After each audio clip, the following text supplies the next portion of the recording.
नमस्कार, आप देख रहे हैं जे प्राइम भारत और मैं हूं आपके साथ ज्योति कनौजिया।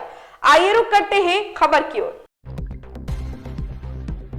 नए क्रिमिनल लॉ को राष्ट्रपति द्रौपदी मुर्मू ने दी मंजूरी। अब बदल जाएगा आईपीसी और सीआरपीसी। राजद्रोह से जुड़ी भारतीय दंड संहिता की धारा 124(a) के अनुसार अपराध में शामिल व्यक्ति को उम्र कैद की सजा या 3 साल की जेल की सजा का प्रावधान है।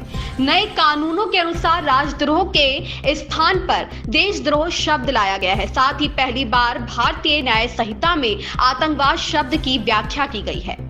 राष्ट्रपति द्रौपदी मुर्मू ने संसद द्वारा पिछले सप्ताह पारित किए गए 3 नए आपराधिक न्याय विधेयकों को सोमवार को मंजूरी प्रदान कर दी। 3 नए कानून भारतीय न्याय संहिता, भारतीय नागरिक सुरक्षा संहिता और भारतीय साक्ष्य कानून औपनिवेशिक काल के 3 कानूनों भारतीय दंड संहिता, दंड प्रक्रिया संहिता और 1872 के भारतीय साक्ष्य अधिनियम का स्थान लेंगे। संसद में तीनों विधेयकों पर हुई चर्चा का जवाब देते हुए केंद्रीय गृह मंत्री अमित शाह ने कहा था कि इन विधेयकों का जोर पूर्ववर्ती कानूनों की तरह दंड देने पर नहीं बल्कि न्याय मुहैया कराने पर है। उन्होंने कहा कि इन कानूनों का उद्देश्य विभिन्न अपराधों और उनकी सजा को परिभाषित करके देश में आपराधिक न्याय प्रणाली में आमूलचूल बदलाव लाना है। इनमें आतंकवाद की स्पष्ट परिभाषा दी गई है, राजद्रोह को अपराध के रूप में खत्म कर दिया गया है और राज्य के खिलाफ अपराध शीर्षक से एक नया खंड जोड़ा गया है। यह विधेयक सबसे पहले अगस्त में संसद के मानसून सत्र में पेश किए गए थे। गृह मामलों पर स्थायी समिति द्वारा कई सिफारिशें किए जाने के बाद सरकार ने विधेयकों को वापस लेने का फैसला किया